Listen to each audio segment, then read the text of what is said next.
네가 나를 사랑하느냐? 오늘도 주님이 우리에게 묻고 있습니다. 시몬, 요한의 아들 시몬에게 주님은 그렇게 물었습니다. 요한의 아들 시몬아, 네가 이 사람들보다 나를 더 사랑하느냐? 굉장히 중요한 시간이고, 또 이 시간이 요한에게는 참으로 모든 것과 바꿀 수 없는 그런 귀중한 시간인데, 오늘 이 말씀은 예수님이 부활하셔서 세 번째로 이 제자들에게 나타나신 그러한 이 만남 속에서 질문하고 고백한 그러한 현장인 것입니다. 이 현장은 제자들에게 새로운 사역의 시작이 되고, 또 제자들에게 최고의 결단과 고백이 담겨져 있는 그러한 시간인 것입니다. 오늘 우리는 이 시간을 통해서 다시 한번 주님이 우리에게 질문하시는 이 말씀에 우리는 고백을 해야 할 것입니다. 요한의 아들 시몬아, 내가 이 사람들보다 나를 더 사랑하느냐? 이렇게 지금 이 시간에 우리에게 질문하는 것입니다. 그냥 저 옛날에 베드로와 주님과 베드로가 만난 그 사건을 통해서 주님은 이 시간에 우리 동산의 모든 성도들에게 하시는 말씀이에요. 여러분들의 이름을 부르면서 네가 이 사람들보다 나를 더 사랑하느냐 하는 것입니다. 우리는 내가 주를 사랑합니다. 이러한 신실한 고백이 주어지는 그런 시간이 될 수 있기를 바랍니다. 오늘 말씀의 배경은 예수님의 제자들이 지금 디베라 호수가에서 옛날처럼 지금 고기를 잡는 그 현장입니다. 그 현장이에요. 디베라 바다는 갈릴리라고 하는 그 호수, 그 바다에 이 디베라라고 하는 그 지역에 가까운 그 바다를 그냥 디베라 바다 그렇게 말하는 것입니다. 오늘 왜 제자들은 이렇게 3년 전에 다 정리하고 버린 이 현장에 다시 이 그물을 던지고 있을까요? 왜 이런 그물을 던지고 있을까요? 3년 동안 예수님을 따라다녔지만은 실은 복음을 이해하지 못한 것입니다. 우리가 복음을 이해한다고 하는 것은 하나님의 은혜입니다. 복음을 이해했다 하는 것은 모든 세상을 다 얻은 거예요. 그러나 복음을 이해하지 못했다 하는 것은 교회를 다녀도 부활 신앙이 없는 거예요. 부활 신앙이 없어. 부활 신앙이 없다 그 말은 예수님이 십자가에서 죽으심으로 내 과거가 모두 죽었다. 그리고 예수님이 3일 만에 부활하심으로 말미암아 그분이 그리스도시고 나는 그분이 부활하신 것 같이 나도 부활하여 영원한 하나님의 나라에서 주님과 함께 할 것이다. 이게 부활신앙이에요. 그런데 참 복음을 깨달은 사람들은 이 부활신앙이 내 신앙이 되는 거예요. 오늘 우리에게 부활신앙이 있을 때에 진정한 행복이 있는 것입니다.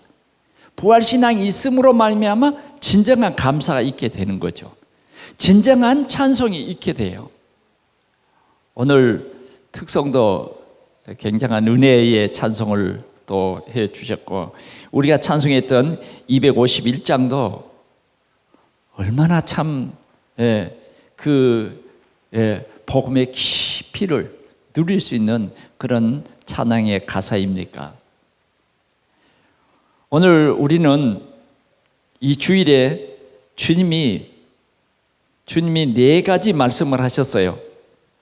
그래서 이 4가지 말씀을 명령으로 하셨는데 하나하나를 우리가 살피면서 우리가 새 힘을 얻고 정말 세계복음할 그러한 귀한 자리에서 최고의 승리의 삶을 사는 우리 동산의 성도들이 되기를 축원합니다. 첫 번째로는 배 오른편에 그물을 던져라, 이런 말씀을 하셨습니다. 배 오른편에 그물을 던지라고 하신 이 말씀은 어떤 배경에서 시작됐습니까? 예수님의 제자 베드로는 예수님을 정말 사랑했어요. 얼마나 사랑했는지 모릅니다. 그래서 베드로라는 이름도 받았어요. 원래는 시몬이에요, 시몬. 마태복음 16장 16절에 보면 주는 그리스도시요 살아계신 하나님의 아들이시니다 라고 고백할 때에 예수님께서 바요나 시몬아 그랬단 말이에요. 시몬이에요. 바요나 시몬아, 네가 복이 있다. 이 신앙 고백, 주는 그리스도라고 고백한 그것은 혈육으로 되어지는 것이 아니다. 사람으로 되어지는 것이 아니다는 거예요. 그게 하나님의 은혜라는 거죠. 이를 알게 한 이는 혈육이 아니요 하늘에 계신 내 아버지시니라. 내 아버지시니라. 여러분, 많은 사람들이 말로는 그리스도 합니다. 그러나 진짜 그리스도를 알고 그리스도를 누리고 그리스도를 증언하는 그리스도의 증인이 된다는 것은 최고의 복이에요. 최고의 복. 이 진정한 그리스도가 고백되어지는 사람은 주님이 이런 약속을 주셨어요. 너는 베드로라. 이 반석 위에 내 교회를 세우리니 음부의 권세가 이기지 못하리라. 끝난 것입니다, 여러분. 이것이 베드로 개인에게 주신 약속이에요. 주님의 약속. 너는 베드로라. 베드로라는 말은 무슨 말이에요? 반석이라는 말이에요. 반석. 절대 무너지지 않아요. 우리 인간은 무너집니다. 무너질 수밖에 없는 그런 나약한 존재예요. 우리의 의지나 우리의 어떤 결단으로도 우리는 무너질 수밖에 없어요. 무너질 수밖에 없어요. 자, 비록 베드로라고 하는 이 이름을 가졌지만은 이 베드로는 무너져요. 무너져. 복음을 올바로 이해하지 못하면, 그리스도를 올바로 이해하지 못하면요, 우리는 무너지기 쉬워요. 당장 예수님이 예루살렘에 올라가서 죄인들의 손에 팔려 십자가에 못 박을 것이다 그러니까 베드로가요, 절대 그럴 수 없습니다. 주님은 절대 십자가에 못 박아 죽어서는 안 돼요. 주님은 이대로가 좋아요. 많은 병자도 고치고 능력도 행하고 이대로가 좋습니다. 그럼 복음을 이해하지 못한 거예요. 그럴 때 예수님께서는 뭐라 그랬느냐? 사단아, 내 뒤로 물러가라. 너는 하나님의 일을 생각하는 것보다는 사람의 일을 생각하는 거예요. 베드로의 어떤 욕심이죠. 자, 이분 따라다니면 괜찮겠다. 나는 이분을 위해서 평생 바칠 수 있어. 평생 바칠 수 있어. 여러분들도 아마 그런 고백을 할 수 있을 것입니다. 왜? 너무너무 당당하시고 하나님이시잖아요. 네, 하나님이시죠. 너무너무 잘 나가고 괜찮아요. 아마 모든 사람들이 내가 저 예수님의 제자가 되고 싶다. 심지어는 어떤 어머니는 말했어요. 내 아들이 하나는 하나님 주님의 우편에, 하나는 좌편에 앉게 해주십시오. 예수님께서는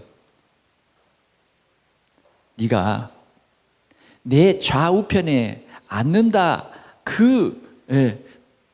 정말 진정한 비밀을 알겠냐? 내가 보니까 네가 지금 훌륭하신 선생님이니까 훌륭한 일을 하셨으니까 좌우편에 앉게 해달라고 한다마는 주님은요 이렇게 말했어요. 나를 따라오래거든. 자기 십자가를 지고 나를 따르라는 거예요. 그러니까 진정한 복음을 이해하지 못한 거예요. 그래서 진정한 복음을 이해한 사람이 진짜 기도해야 영적 싸움에서 승리합니다. 베드로는 다 주를 버릴지라도 나는 주를 버리지 않습니다. 이 제자들 몇 명 안 되는 제자들을 가리키면서 뭐예요? 이 사람들은 버릴지라도 나는요 수제자 아닙니까? 그러고 싶었어요. 정말 그런 마음이 있었어요. 그러나 정말 예수님이 그냥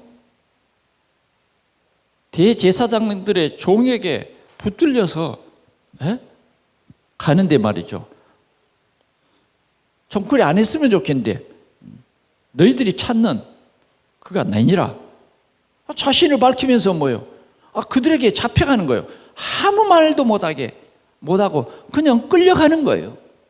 발로 차면 비명 지르고 끌려가는 예수님의 모습을 보면서 베드로의 마음은 찹찹해지기 시작한 거예요. 왜 우리 선생님의 모습이 저랬지? 왜 우리 선생님의 모습이? 바람도 꾸짖는 그 주님의 어떤 모습은 왜 이 시간에 이런 현장에 전혀 볼 수 없을까? 당당하게 저 무덤 속에 있는 나사로를 향해서 나사로야 일어나라 했던 그 주님의 모습이 하나도 없다. 그리고 끌려가서 대제사장 가야바의 뜰에서 심한 매를 맞고 고초를 당하시는 모습을 차마 눈뜨고 볼 수 없어요. 눈뜨고 볼 수 없어요. 베드로는 정말 마음이 너무너무 아프고 너무너무 그래서 뭐예요? 다 도망가도 그래도 한쪽 구석에 주님이 선생님이에요. 그래서 그 가야바의 뜰로 갔습니다. 보니까 불을 피워놓고 예수님이 지금 신문을 당하고 사람들이 욕해가면서 그 불을 쬐고 있는 거죠. 그래서 베드로는 그 불 쬐는 그 장소에 갔어요. 그랬더니 한 계집아이가 나와가지고 예수 제자라고 말하는 거예요. 그럴 때 예수 제자라고 하는 것이 부끄럽고 예수 제자라고 하는 것이 창피하고 그래서 베드로는 또 혹시 나도 저렇게 당해서 고난을 당하면 어떨까? 이게 이제 두려워지는 거죠. 그래서 뭐예요? 나 아니야. 나 예수 몰라.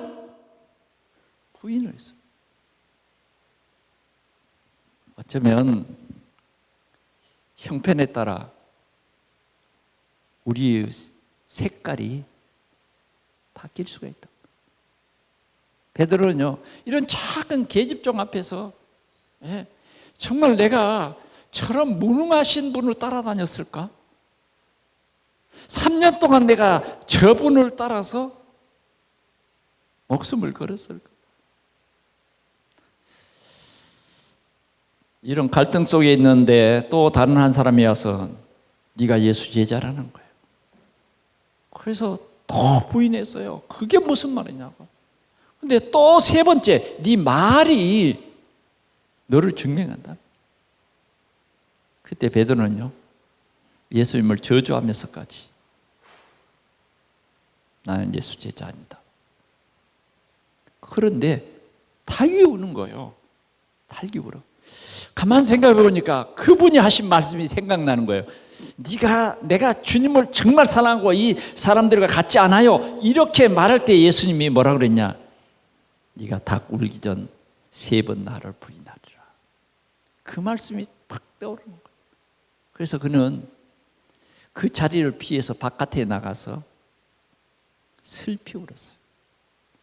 어떤 마음에서 울었을까요? 이제 예수님은 정말 힘없이 다 예수님을 따르던 제자들이 그 모양이에요. 어떤 놈은 팔아먹고, 어떤 놈은 끝까지 못 따라가. 다 자기의 몸 도사리고 자기의 생 계산하고 다 도망가 버려. 다 한 명도 없어요. 한 명도 없어요. 예수님의 제자 중에 한 사람이 다 예수님의 십자가를 좀 지고라도 갔으면 얼마나 참 다행스럽겠습니까마는 주님은 외로이 홀로 이 십자가를 지셨던 것입니다. 예수님이 십자가에 죽으시고 3일 만에 부활했다고 하는데 제자들이요 한 곳에 모여 있었거든요. 그럴 때 몇 제자가 진짜 부활했을까? 진짜 부활했을까 하고 달려가 봤잖아요. 그런데 베드로보다 더 빨리 달리는 제자가 있었어요. 가보니까 진짜 빈 무덤인 거예요. 베드로는 좀 그 친구보다는 늦게 도착했지만 그 무덤 속까지 들어가 본 거예요. 진짜 빈 무덤인 거예요. 진짜 봅니다. 예수님 부활했다. 그러나 아직도 이 복음이 이해되지 않는 거예요. 부활이 이해되지 않는 사람은 복음이 이해되지 않는 거거든요. 그런데 제자들이 아무 말도 못하고 이제는 대제사장 유대인들이 두려워서 방문을 걸어 잠그고 숨어 있는 거죠. 그런데 그 가운데 뭐예요? 주님이 나타나셔서 너희에게 평강이 있을지어다. 두려워 떠는 그들에게, 아무 힘이 없고 나약한 그들에게 주님이 나타나셔서 너희에게 평강이 있을지어다. 근심하지 말라는 거예요. 그리고 너희 손을 내밀어서 내 손을 봐라. 너희가 내 옆구리를 봐라. 주님이 옆구리를 하나하나 보여주신 거예요. 베드로야 봐라. 야고보야 봐. 요한아 보라니까. 봐. 집중해서 좀 보라고. 이것이 창자국이야. 이것이 못자국이야. 창으로 찔러서 피도 물도 다 쏟아서 죽어서 무덤에 묻혔던 나사렛 예수야. 제자들은요 이 주님의 부활한 것을 확인했어요. 그러나 제자들의 기대는 뭐냐? 이분이 계속해서 천년 만년 돌아가시지도 말고 계속 함께 있었으면 어떤 로마의 속국도 두렵지 않지 않아요. 그런 예수라면 얼마나 좋겠어요. 그런데 베드로는 정말 너무너무 힘이 없어요. 내가 예수 제자? 자꾸 인간적인 생각이, 우리가 그랬잖아요. 조금 낙심될 때는 자꾸 인간적인 생각이 자꾸 들어오는 거예요. 내가 이분을 3년 동안 따라다녔는데 이제는 뭐 한다? 이제는 막막한 거예요. 그러면서 내가 예수 제자로서 3번 주님을 부인하고 이제 내가 뭘 할 수 있겠냐? 한 번도 아니고 3번이나 부인을 했고 저주까지 하면서 그랬는데 하필이면 예수님의 눈과 누구 눈이 마주쳤죠? 베드로의 눈이 탁 마주쳐봐요. 그냥 뭘 할 수 있겠습니까? 이제 제자 끝났지. 무엇보다 참 이런 자괴감이 든 베드로, 그는 곰곰이 생각하다가 이제는 그 모인 제자들에게 말했어요. 나는 물고기 잡으러 가야 되겠다. 나는 다시 물고기 잡으러 가야 돼. 나 이제 예수 제자 포기할래. 나 물고기 잡으러 갈 거야. 3년 전에 그 물고기 잡던 어부로 다시 돌아가겠다는 거죠. 그런데 다른 제자들도 마찬가지, 우리도 함께 하겠다. 그래서 이 사람들은 지금 이 호세에 와서 3년 전에 버려둔 그 그물을 다시 다 손질을 하는 거예요. 어쩌면 그물이 낡아졌으면 다시 새 그물을 사고, 배도 그 뭐 3년 동안 배를 안 썼으면 배도 다 망가졌지 않겠어요? 며칠 동안, 한 일주일이면 일주일 동안 뭐요, 막 수리하고 해가지고 이제 그 사람들이 힘을 모아서 이 디베라 호수를 향해서 노를 젓고 나가서 그물을 던집니다. 그런데 웬일인지 한 마리도 안 잡혀. 아니, 왜 이렇게 안 잡힙니까? 예. 아니, 고기 새끼 한 마리가 잡히지 않아? 밤새도록 고생했지만 잡지 못했어요. 그래서 이제는 날이 새려 할 즈음에 대해서 뭐예요? 이제 심하이 그물을 씻는 거예요. 오늘은 못 잡을지라도 내일은 잡아보겠다는 조그만 꿈을 가지고 지금 오늘을 정리하는 거죠. 그때 예수님께서는 이 참 완전히 무너져버린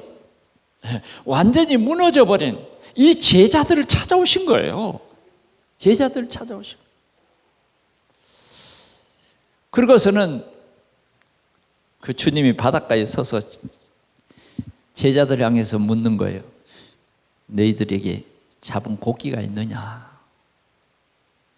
주님이 그렇게 물어요. 그럴 때 제자들이 말합니다. 밤새도록 수고했지만 우리 한 마리도 잡지 못했습니다. 그러면서 그물을 씻고 있습니다.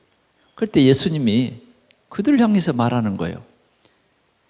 그물을 다시 씻고 저 바다에 나가서 배 오른편에 그물을 던져라.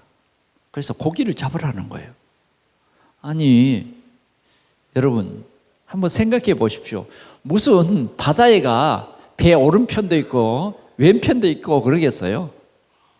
물론 던지는 것은 배 오른편이 있고 또 왼편도 있겠죠. 그러나 정작 배에서 그물이 내려가면 배 오른편이나 왼편이나 똑같은 거예요.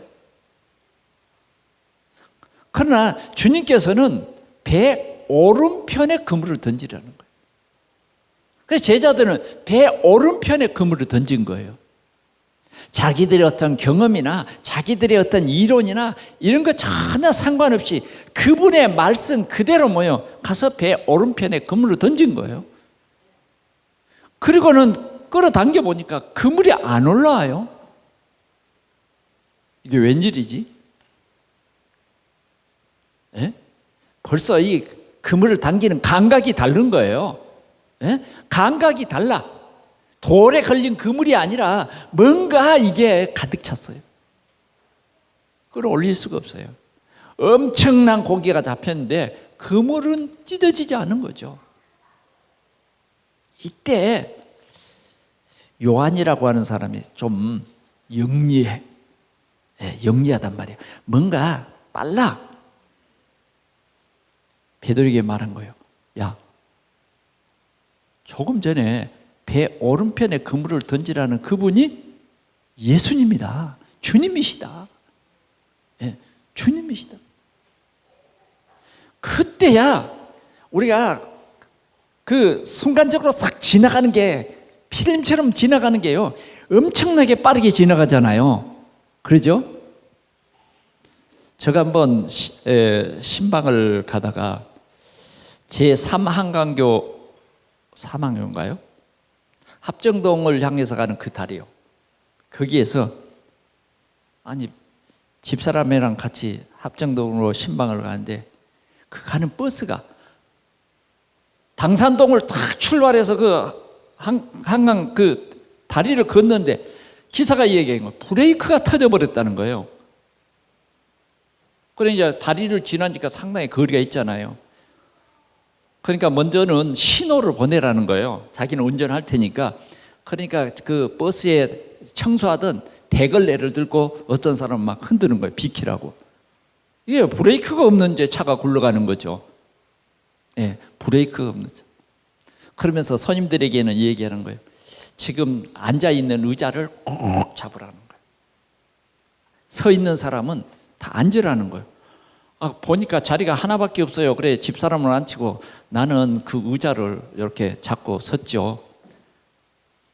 야, 그 순간 내 일생이 파파파박 돌아가고 말이죠. 우리 집이 파파박 다 돌아가는 거예요. 순간적으로.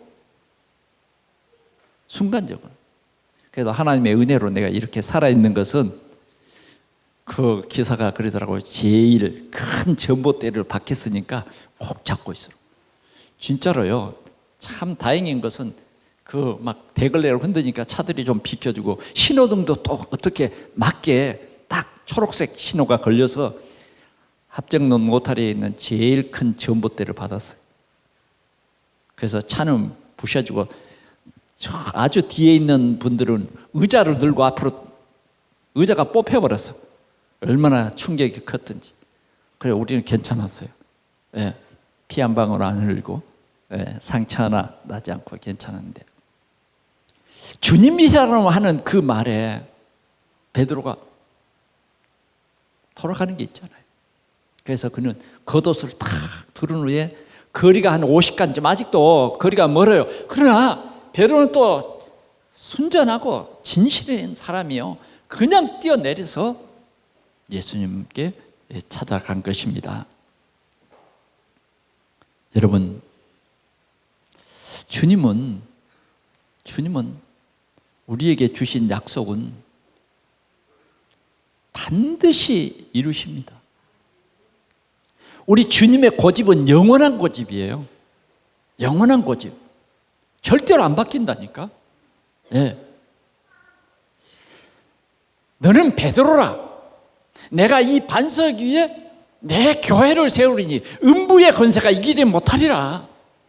비록 베드로가 연약해서 예수를 부인하고 어떤 잠시나마 이런 자괴감 속에 빠져 있었지만은 주님은 그런 베드로 갈릴리 바다까지 찾아와서 정말 그 베드로의 그 무너진 마음, 그 무너진 상처, 3년 전으로 완전히 돌아가 버린 이 베드로에게 오른편에 그물을 던져라. 은혜죠. 나 같으면 안 던집니다. 그런데 뭐예요? 베드로가 선장이에요. 가자. 한 마리도 못 잡았지만 그분이 오른편에 던지라고 한다. 던진 거예요. 던진 거예요. 이런 모든 역사를 이루시는 이가 누구예요? 예수. 그분이 그리스도입니다. 그분이 우리를 찾아오신 거예요. 저와 여러분들을 찾아오신 거예요. 여러분의 힘을 얻으시기 바랍니다. 그분이 우리를 찾아오셨어요. 그분이 우리에게 뭐예요? 오른편에 그물을 던지라고 하는 것입니다. 오른편에 그물을 던지라는 것은 뭐예요? 이들이 지금 깨달을 수 있는 이게 뭐예요? 예수가 그리스도라고 하는 증거를 이들의 수준에서 알게 하신 거예요. 그들에게 고기를 많이 잡게 한 것은 어부가 되라는 것이 아니죠. 분명히 주님은 뭐예요? 너희는 이제 물고기 잡는 어부가 아니라 사람을 낚는 어부가 되게 하리라 하신 그 말씀을 성취하신 것입니다. 오늘도 우리는 언약의 주님을 굳게 붙잡는 여러분들이 되시기를 바랍니다. 여러분들은 주님이 여러분들을 택해 주셨어요. 주님이 여러분들에게는 너는 베드로라고 말하는 거예요. 너는 약속의 자녀라는 거죠. 오늘 우리는 너요, 부천을 살릴, 우리 가문을 살릴 하나님의 택감 받은 백성, 택함 받은 하나님의 자녀임을 우리 모두가 확신하고, 어떤 환경 속에서도 이제는 우리가 이 확실한 복음, 이 언약 붙잡고 언약의 여정을 살아가는 우리 동산의 성도들이 되기를 축원합니다. 베드로가 예수님에게 갔습니다. 보니까 예수님께서는 벌써 숯불을 탁 펴놓고 거기에 떡과 고기를 굽고 계신 거죠. 베드로는요, 숯불을 보는 순간 뭐가 생각난지 아십니까? 이 숯불이라는 단어가 그 모닥불을 피워놨던 가야바의 뜰에서 그 모닥불을 피워놨잖아요. 그 단어가 여기에 그대로 써져 있는 거예요. 예수님께서는 이 베드로의 이 상처 하나하나, 예수님을 모른다고 했던 그 현장 하나하나를 진짜 다 보여주신 거예요. 보여주신 거예요. 그 불 쬐면서 뭐요? 나 예수 제자 아니야. 그러나 그게 중심에 아니에요. 복음을 이해하지 못했기 때문에. 그래서 그 숯불에 떡과 고기를 굽고 계셨다. 다른 제자들도 이제 무태 와서 예수님께 가까이 왔습니다. 그러나 예수님에 대해서 더 물을 말이 없어요. 왜? 부활하신 주님이 맞은 거죠. 네, 부활하신 손에 못자국을 보여주셨던 그분이 맞는 거예요. 옆구리에 창자국을 보여주셨던 그분이 맞는 거예요. 그때 예수님이 말합니다. 너희들이 잡은 고기도 좀 가져오라.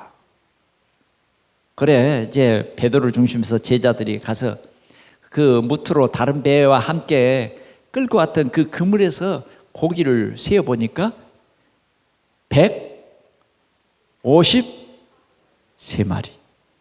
뭐가 떠오릅니까? 모나미 볼펜. 모나미 볼펜이 생각나요? 모나미 볼펜. 그럼 153마리라고 하는 그 의미도 있더라고요. 그 의미가 여러 해석하는 사람들도 있습니다만은 이 요단강에 사는 고기의 종류가 153마리. 153종류. 근데 그 고기가 참 큰 거예요. 얼마나 컸으면 153마리 끌어올릴 수.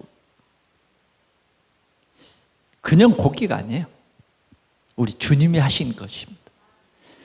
거기에 고기를 그들이 그 어장을 잘 던져서가 아니라 주님께서 예비하신 그 능력이에요. 그래서 그들이 잡은 고기도 같이 숯불이었냐. 주님이 다시 한번 만찬, 예수님이 잡히시기 전날 밤에 만찬을 이들에게 떠올리게 합니다. 이들이 나는 아니지요, 나는 아니지요 했던 그 제자들에게 다시 떡을 이렇게 떼어주시면서 또 그 불에 구운 생선도 이렇게 주우면서 저반을 먹으라. 오늘 이 제자들을 치유하시고 참된 치유는 뭐예요? 확신을 갖는 겁니다. 아, 이분이 진짜 그리스도구나. 네. 진짜 하나님이시구나 하는 것을 이 제자들에게 보여주신 거예요. 예수님도 같이 이 아침 식사를 하신 거죠. 예수님의 부활입니다. 예수님의 부활. 이게 참된 치유예요. 오늘도 우리는 기억해야 되겠습니다. 주님이 찢기신 그 살로 말미암아, 주님이 흘리신 그 피로 말미암아 내 인생의 모든 문제는 끝났다. 끝났다.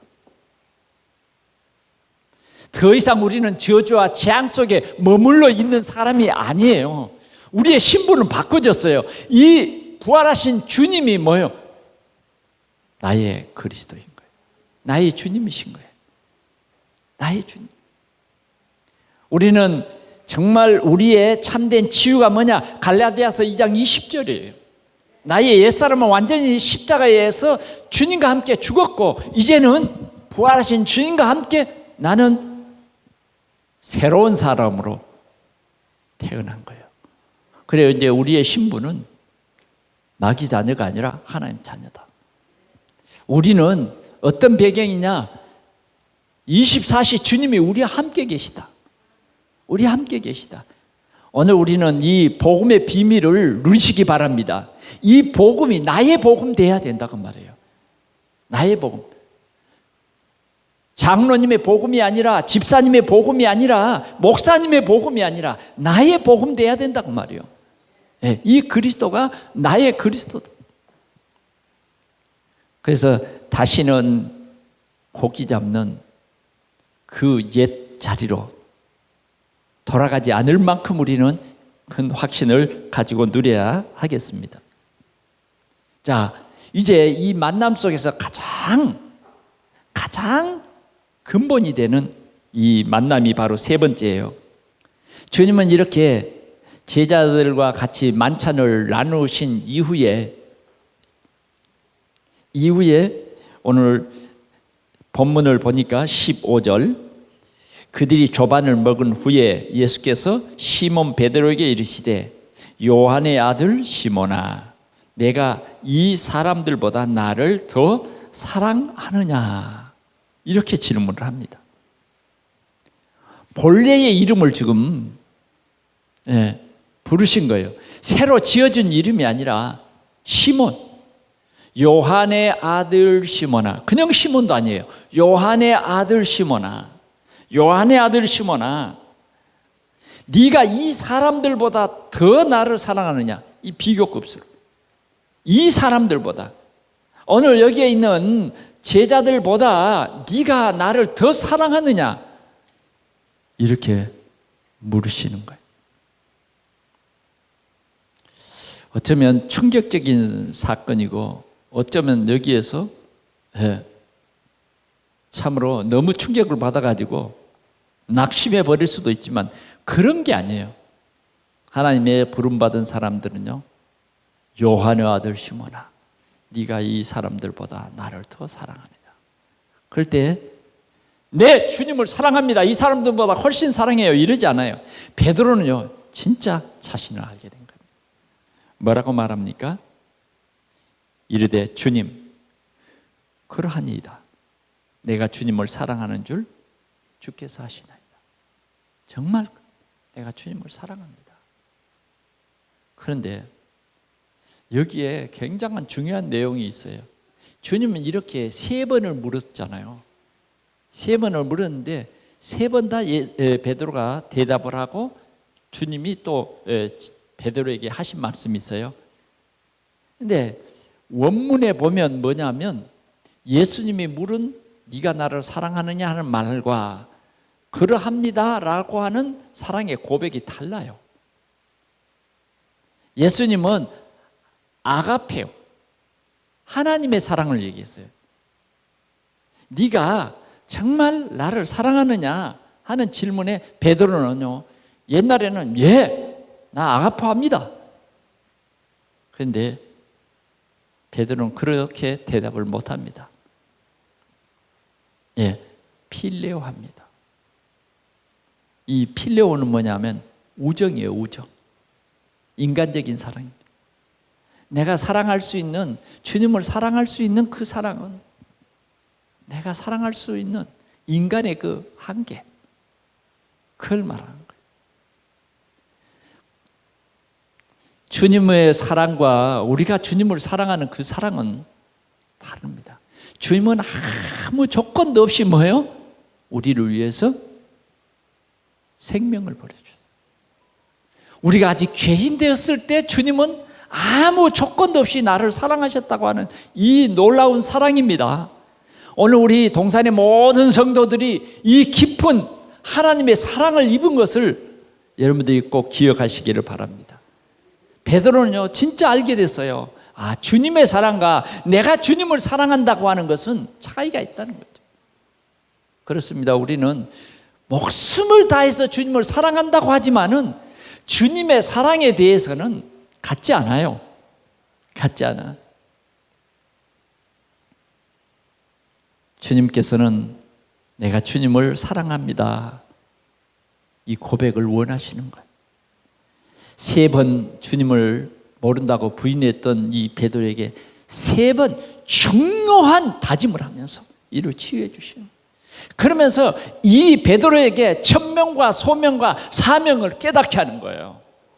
하나님이 주신 천명과 하나님이 정말 주신 소명이 뭐며 네가 감당해야 될 것이 뭔가 하는 것을 보여줘요.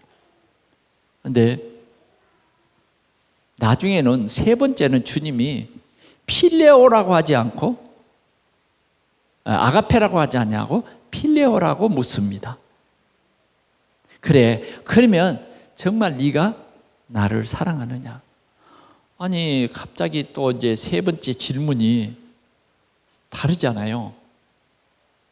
예, 아가페라고 했던 말을 이제는 베드로가 사랑한다고 하는 그 말로 네가 정말 나를 필요하느냐라고 물으시는 거예요. 그러니까 베드로가요 근심이 생겼어. 근심이 생겨. 세 번 질문한 데다가 세 번째 질문이 달랐어요. 그럴 때 베드로가 근심하면서 뭐라고 하느냐? 내가 주님을 사랑하는 것을 주님이 아십니다. 주님이 아십니다. 주님이 몰라서 그렇게 했습니까? 뭔가 굳건한 결단을 요구하시는 것입니다. 오늘 우리는 결단해야 됩니다. 정말 복음을 깨달은 우리는 내 어린 양을 먹이라. 내 어린 양을 먹이라. 주님은 사랑하는 것으로 끝나는 것이 아니라 네가 나를 사랑하면 내 어린 양을 먹이라는 거예요. 여기까지예요. 우리가 그냥 주님을 사랑합니다. 이게 끝나는 게 아니에요. 우리의 신앙생활은 내 어린 양을 먹이라는 거예요. 내 어린 양을 먹이. 오늘 우리가 이 예배 시간을 통해서 우리가 결단해야 될 것이고, 우리 이 생명의 복음을 전하는 전도자의 삶이 주님이 원하시는 삶이에요. 주님이 요구하시는 천명과 소명이 뭐냐? 우리가 감당해야 될 사명이 뭐냐? 내 어린 양을 먹이라. 내 어린 양을. 주님의 어린 양을 먹여. 어쩌면 주님이 구원 주시기로 작정된 제자를 찾아서 이 생명의 복음을 전하라는 거예요. 주님은 이스라엘의 잃어버린 양, 그 양을 찾아서 왔어요. 오늘도 우리 주위에는 길 잃어버린 양, 낙심한 양, 복음을 듣지 못해서 정말 사단에게 붙잡혀버린 고통당하는 그 양이 있어요. 그 어린 양을 먹이라는 거예요. 어린 양을 먹이. 오늘 우리의 도움이 필요한 그 어린 양을 먹이라는 것입니다. 주님이 오늘도 우리에게 이 말씀을 합니다. 오늘 우리는 동산교회 지체들로서 주님이 우리에게 맡겨준 그 어린 양을 찾아서 먹여야 할 것입니다. 주님을 사랑한다고 말하고 우리가 우리의 사명을 송두리째 내버리고 내가 육신의 삶 속에 빠져서 참 주님이 말씀하신 이 귀한 전도자의 비밀, 이 세계 복음화하는 이 비밀을 놓친다고 하면 진정한 우리의 고백은 참 고백이 되지 못할 것입니다. 우리는 주님이 고백하신, 우리에게 질문하신 대로 우리가 고백을 했어요. 또 주님은 반드시 우리를 통해서 이 귀한 일을 이루실 것입니다. 이 베드로에게 말씀하신 후에는 예수님이 하신 말씀이 있습니다. 뭐라 그러냐? 너가 앞으로는 전도자로서 생명을 거는 순교를 할 것이다. 좀 무섭나요? 여러분, 우리는 앞으로 이 생명을 건 생명 살리는 자로, 아멘? 현장에서 생명운동할 여러분들이라 그 말이에요. 세상에서요 가장 가치 있는 삶이 뭐냐? 복음 때문에 생명을 건 순교의 삶이에요. 그러면 꼭 이렇게 가서 돌멩이를 맞아서 죽어야 순교하느냐? 그건 아니에요. 우리가 진정한 전도자의 삶을 사는 그 자체가 순교입니다. 그 일이 우리에게 가장 귀중하고 우리의 전생애를 이 생명 전하는 일, 생명 살리는 일에 우리의 생을 다 한다고 하면 그건 순교예요. 베드로는 정말 예수를 이제는 부인하지 않았어요. 재판을 받는 자리에서도 그는 부인하지 않았어요. 사도행전 3장에 가서 보면 뭐라 그럽니까? 내게 있는 것으로 네게 주노니 곧 나사렛 예수 그리스도의 이름으로 걸으라. 안진뱅이가 일어섰습니다. 안진뱅이가 일어선 것을 보고 사람들이 너무 이상해서 막 모여들었어요. 그 사람들에게 뭘 얘기합니까? 나사렛 예수 그리스도의 이름으로 이 안진뱅이가 일어서게 되었다. 너희들이 십자가에 못 박아 죽은 그 예수가 부활하셔서 우리의 주가 되셨다. 부활하신 예수 그리스도를 증거합니다. 그들이 베드로를 예수 그리스도 말하지 못하게 합니다. 그러나 이제 베드로는요, 옛날과는 달라요. 오늘 이 21장 이후로는요, 절대 부인하지 않습니다. 다른 이로서는 구원을 얻을 수 없나니 천하 인간의 구원 얻을 만한 다른 이름을 주신 일이 없다. 주신 일이 얼마나 담대했는지 몰라요. 그래서 역사가에 의해서 보면 베드로가 십자가를 거꾸로 지고 순교를 했다고 하죠. 오늘도 주님은 우리에게 내 어린 양을 먹이라고 이 귀중한 일을 오늘 우리에게 부탁하셨습니다. 주님의 약속은 이 세상 끝날까지 내가 너희와 항상 함께 있으리라. 아멘. 이 비밀을 누릴 수 있기 바랍니다. 마지막으로 나를 따르라. 주님은 이 베드로에게 말합니다. 내가 이렇게 될 것인데 지금 뭐요? 나를 따르라는 거예요. 나를 따르라. 중요한 결단을 하라는 거예요. 그러자 베드로가 이렇게 옆을 보면서 얘기합니다. 예수께서 20절 말씀, 베드로가 돌이켜 예수께서 사랑하시는 그 제자가 따르는 것을 보니 그는 만찬석에서 예수님의 품에 의지하여 주님을 파는 자가 누구오니까 묻던 자더라. 이에 베드로가 그를 보고 예수께 여쭤오되 주님, 이 사람은 어떻게 되겠사옵니까? 너는 앞으로 이렇게 순교할 것이다 그랬는데 그러면 이 사람은 어떻게 될 것입니까? 주님 말합니다. 무슨 상관이냐?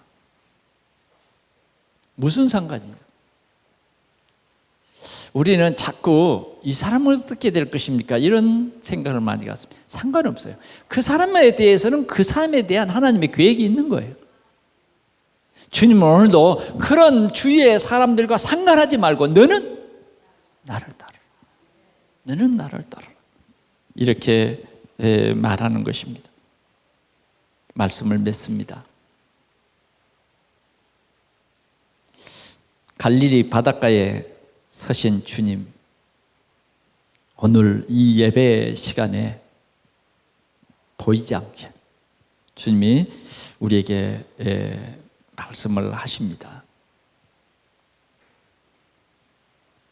배 오른편에 그물을 던져 고기를 잡으라고. 정말 주님이 왜 우리를 부르셨는가?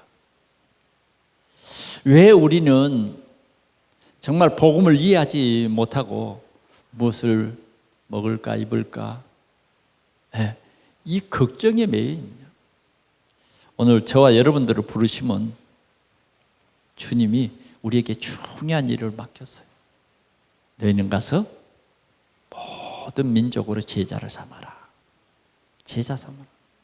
이 세상 끝날까지 너희와 항상 함께 있겠다.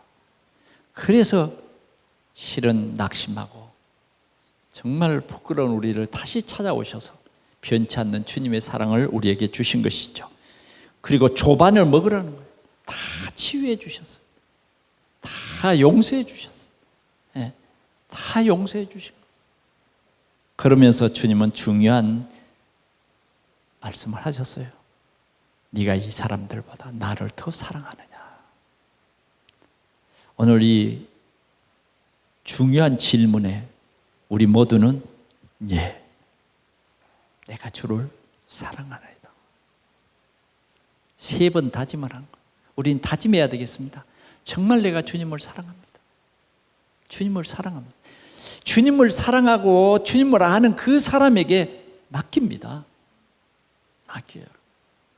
정말 우리가 현장에서 어떻게 이 말씀 운동할 것이냐, 모든 것을 버리고 주님을 사랑하는 그 사람에게는 분명히 열매가 맺히도록 되어 있습니다. 맺히도록 되어 있습니다. 내 어린 양을 먹이라. 그리고 나를 따르라고 주님 말씀하셨어요.